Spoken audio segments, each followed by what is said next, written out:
Great APIs are made by skilled people using a good method. And this is the story of APIOps Cycles method for lean API development and how it was born and how it can be used. And this video is a summary of my talks at APIDays Paris 2018 and API-talous 101 seminar 2018 in Helsinki. APIOps Cycles is an open set of tools and methods for lean API development. The method is available with Creative Commons CC by SA 4 license, which gives permission to use and modify the method even commercially.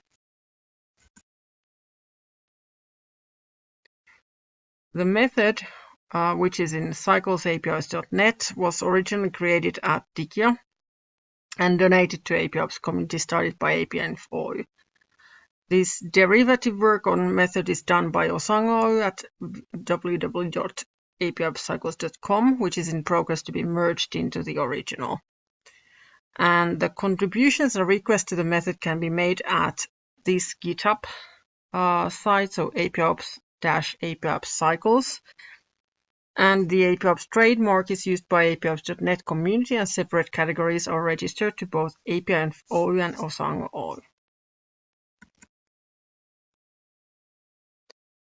So my name is Marjukka. I'm founding partner of Osaango Limited, and I have 10 years of experience with APIs, 20 years in developing and managing both people and IT systems in Finnish government, a SaaS startup, huge retail company, and IT consulting company. I'm kind of the mother of the APIOps Cycles method because I was the one that initiated the development while I was at Digia, and we developed it together with our customers and the team, and then we gave it to the community. More of that later. So I'm also one of the authors of API economy book, API-talous 101 in Finnish, and I'm a co-organizer of APIOps and Helsinki and Product Tech Helsinki meetups. I have basically trained people from 100+ organizations on API development, API economy, AI, APIs, and creating digital services using APIs. So this is my background, which is kind of important when I'm now telling you on how and why we actually came to do this whole APIOps Cycles method. Why was it born? So one of the questions I get asked a lot is that why do we need a special method for API development? Why is it not enough that we have agile development, we have DevOps, we have a lot of things in software development, and why wouldn't they be enough for APIs? So because there's this solution, there must be a problem somewhere. So yes, there is a lot of bad APIs out there. There is a lot of handwritten documentation, sensitive information going in places it shouldn't. There are these really bad API designs copied from different APIs, which might not fit actually the needs that you are solving. There are 200 attributes for a payload because we have them in a register somewhere. We have them in a database. So why wouldn't we expose them all? What's the harm? And also problems with security, like using basic authentication when you actually have to know who's asking and what they should be getting. And there are problems when using, for example, these specification files like OpenAPI or something, or JSON or XML. So people are not validating the spec files. They might be generated from code. They might sound perfectly valid, but they just aren't according to the standard. They don't validate, and that brings us problems when trying to publish them in API management or using them with different tools.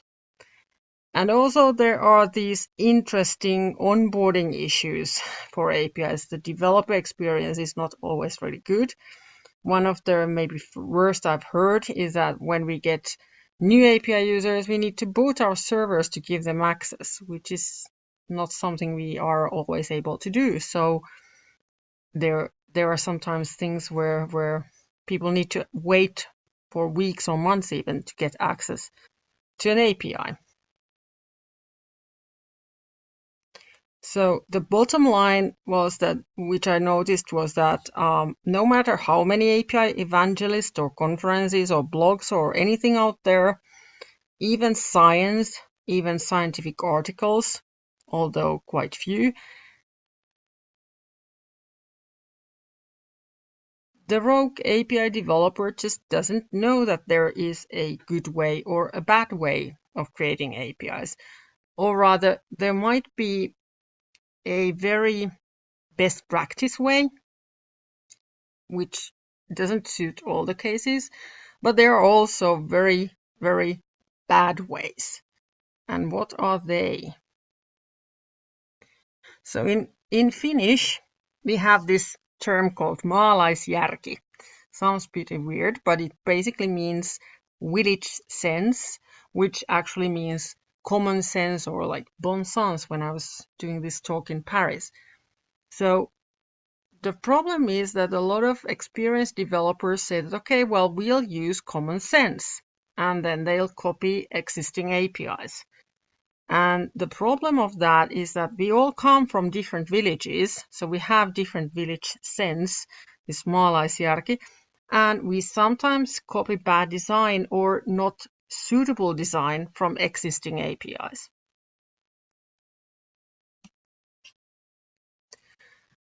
I worked with people from different disciplines around APIs, and there were all these like UX, CX, service designers, marketing, sales, developers, architects, network, infra, integration architects, and all kinds of other people.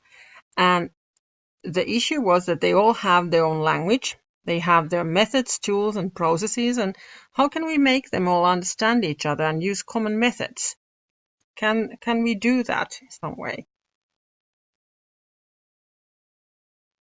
So people kept asking me these questions like, can you teach us about APIs? Can you tell us how to build a great API team? Can you help us build our platform? And sometimes even these like, thank God you're here sorting us out on our microservices architecture. But my answer was very annoying. My answer was that I know APIs will change your culture and your business strategy, and I'm here to help you with that. I mean, I can help you with most of those things and the very technical things, but that's not the place where we should usually start. And then I got very confused stares and you know, like IT people saying, but this is an IT issue. What are we talking about? So the issue was that I was a typical expert. I knew how to do something, but I didn't know how to teach others to do it. And the problem was that it was like art. People were thinking that you must have some great talent, you must have some great insight to doing great APIs, but I was like so sure that there was some science in there. I mean, I was using a lot of things that I had like learned in computer science or in other projects and learned as a theory. But I also found out that there was other things going on. There was like this product management side of things, which I was familiar with, but which is not so common in that way in Finland. It's more common in US and UK, for example. But also there was something going on with people and working together and skills. Something more connected to how service designers were doing things, how even UX designers were doing things, but which was not very common in IT projects or even software projects. But then there was that problem that everything I had learned and everybody else had learned about software development or agile or something, it just wasn't working great with APIs. We were missing an API specific method. And my roots in education were helping me to kind of figure this out, kind of create a model. And I used my experiences, and I observed, I reflected, I basically constructed this hypothesis of a method, and then we tested it with a team and customers in real situations. So the idea is that just like a doctor or surgeon or somebody, it isn't enough to have skilled people, and not even enough that they want to go to the right direction and make some good APIs. They need a method, because if you send a doctor to a surgery and they have no clue how, the surgery is supposed to be performed, what's the process, what do you do first? So they are not going to be very good at it. They are missing the method. So that's what we were going to do. So APIOps Cycles was born, and we combined it together with a lot of lean ideology and methods and agile, and anyway, a lot of business thinking. But we also wanted to make the API development fit into API management tools, and also different ways and technologies in building it. And we wanted to make it a learning cycle, like in DevOps, like in Lean Startup, and to combine it with this like great developer experience and metrics and cooperation with internal developers as well as the external ones, and also with business people all the way along the development.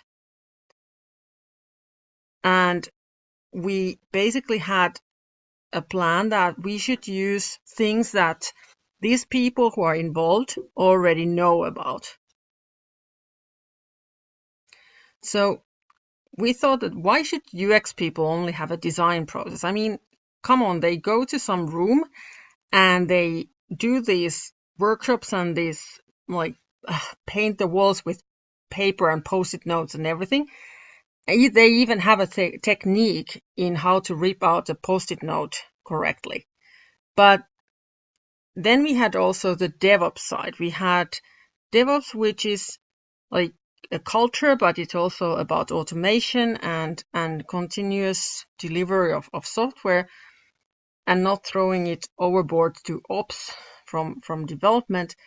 But how does this all fit into APIs? I mean, usually from the UX process comes a UI maybe, but in case of APIs, you don't always even need a UI. But if you have one, then the next step is usually to go after the UI design, to go to the backend developers who will need to fit the API to the UI. There are sometimes issues there. It doesn't always go very seamlessly. There needs to be a little bit of cooperation. The idea was anyway that the developers, the backend developers, the API developers wouldn't get invited into the same table. They wouldn't get to know all the same stuff as the UX and UI and business and service designers.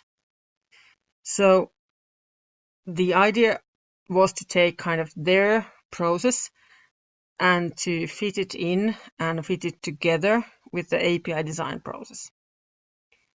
And just as you have consumers, you have users using the UI, then in this case we have the API consumers and the business needs and value propositions there.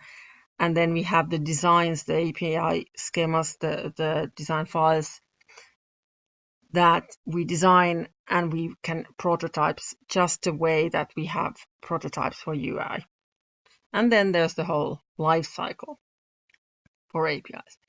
So then we also had this DevOps cycle, and the idea was that we needed two of them. We needed two going parallel, because you have the interface in API. The I there stands for interface, and that can have its own life cycle separated from the code. Even if the code generates the interface, then even that in that situation you have things that are changing in the interface but don't really change anything in the code, or vice versa. So you need to have it twice.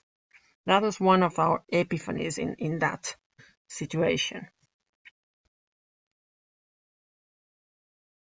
So we decided to use something next that the business people would know. So the previous one was more of the whole process, but what would business people know? It was API value proposition canvas and API canvas. The value proposition canvas is very often used in product development, where you try to figure out how the market fit for a product is actually happening. What are the product features? But more often you start from the actual gains and pains that you try to solve for your customers. And the value proposition canvas was originally made by Osterwalder and co at Strategizer, and this is a kind of an adaptation, but actually it's quite a completely different canvas. Then there's the API canvas or API model or business model canvas, and that was originally introduced by 3Scale at APIDays Paris some years ago, and then Jarkko Moilanen, for example, blogged about it in Nordic APIs blog. And the idea is that you basically fit or you find out who can benefit from your value proposition. Why is the API existing? Who can use it? For what purposes? How do you communicate with them? How do they find it? What are the revenue streams or the other financial benefits coming out of the API? And what is needed to do? What are your existing resources? What are you missing to actually deliver that value proposition? And what are the costs that incur from that?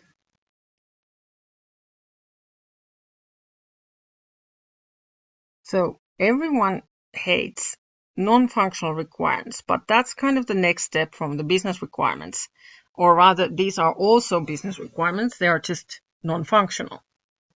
So these are things that people really hate in doing. Everybody in computer science is pretty much trying to skip these because these are really difficult usually to find out. Business doesn't know them or can't understand them, and people just keep inventing things there. So we try to do this as simple as we can and as business friendly as we can. So there are like coloring book pages, and there's the business impact or risk mitigating activities. So like, what if API becomes unavailable? What if the security fails? What if it works incorrectly? Remember that you're supposed to fill this in as what is the business impact? What really happens if the API doesn't work for 1 minute? Does anything happen, or is it like a million down the drain thing? So you find out the business impact, and then you decide if you should mitigate it, if you should fix it somehow, or if it's just not worth doing anything about. And then you find out where your data and systems are, what is the network structure, what legislation is concerned, and all of those things with the locations of data and system canvas. And then you go ahead to data requirements. There are actually a couple of more canvases about that, which are useful for trying to figure out requests and responses, or if you should use push or other things. So these can be used instead of first starting to draw out state diagrams or anything too technical for business people to understand, because they still need to understand this. And remember, not even everybody who is technical understands sequence diagrams.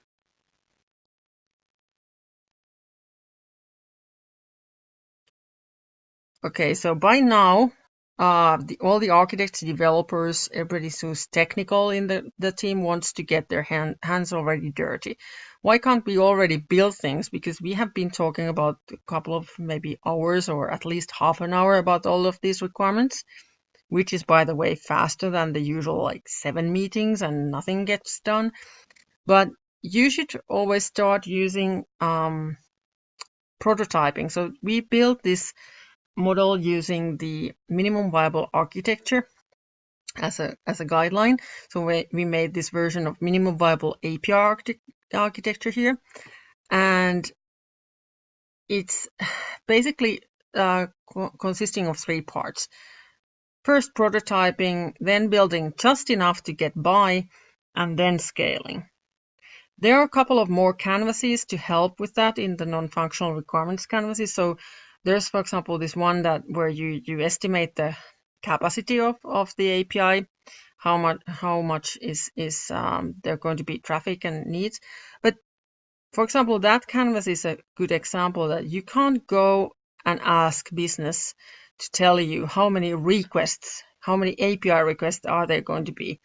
They won't know. Nobody in IT won't know, because if there is no existing API or existing service, how would you know?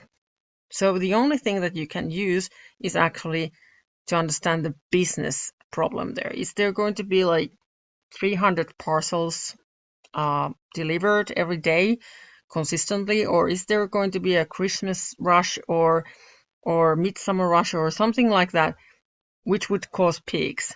And how is the traffic, how are the business transactions going to start up? So is there going to be like first a small triple of traffic, and then there's going to be this huge marketing campaign or something after 2 weeks, and then you really need to already be scaling up. So you need to talk about this with the business and in the workshops, trying to find the requirements. There are some guidelines there. There are some checklists of what you should be doing in each of those stages. So each phase, each of this prototyping and all of the others, they actually go full cycle. You can do prototyping and go full cycle on the APIOps cycle. You just go ahead with some specs files. So for example, OpenAPI and some JSON schemas or whatever you are using to build the API interface there. But that's something that you can already publish, even in the API management tool if you have one. But you can publish it to the developers, to the developer community who is going to use it, and ask already them to try out and test it and build their code on top of that, and basically verify that the design is going to work for them. And then you can learn, and you can go ahead and look at all the requirements again, even if that feels like the thing to do. But at least you can verify that the consumers of the API are happy. You should do that as soon as you have something to prototype, or you have at least some idea, some small part of one endpoint or 2 endpoints or something that you could give to your API consumers and ask them, is this something that you can actually use? It's very important. It can save you months of time, and it's called API consumer interview, and there's a whole checklist for that. The other checklist that is existing is the API audit checklist. So it actually collects all the rookie mistakes and all the things that people just usually forget in designing APIs or publishing them, or like designing the security there. And it's great for improving the developer experience and security metrics and overall API management adoption. It also helps onboarding newbie API developers who just don't know things like putting sensitive info in URI parameters is not a good thing, or they forget to validate their schemas or something like that.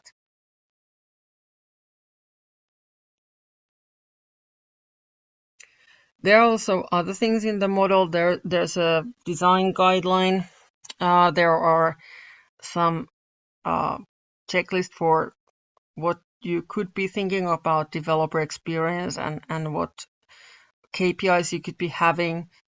You can use those as basis for your own guidelines, or better yet, you can contribute to the APIOps Cycles model, so to keep it becoming better and better for everybody.